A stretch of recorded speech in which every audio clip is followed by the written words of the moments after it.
Hello friends, ఇవాళ మనము mutton curry చేద్దాము. ఒక కడాయి తీసుకొని 2 చెంచాల నూనె మరియు చాప్ చేసిన ఆనియన్స్, జింజర్ గార్లిక్ పేస్ట్ వేసుకొని ఆ ఆనియన్స్ బ్రౌన్ అయ్యేంత వరకు కలుపుకోవాలి.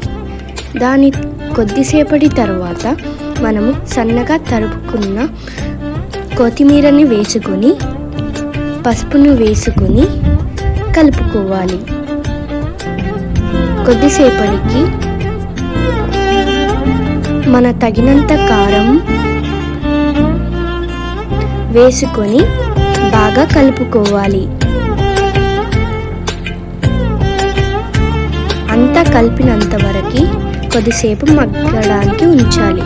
తర్వాత మటన్ వేసుకొని మనకి సూపీగా కావాలంటే చాలా నీళ్ళు పోసుకోండి, లేదంటే ఫ్రైగా కావాలంటే ఒక 1.5 గ్లాస్ వేసుకొని చేసుకుంటే మన వేడి వేడి మటన్ కర్రీ రెడీ అయిపోతుంది. ఈ మటన్ కర్రీ రెసిపీ మీకు నచ్చిందంటే ఈ ఛానల్కి like, share, comment and subscribe చేయండి.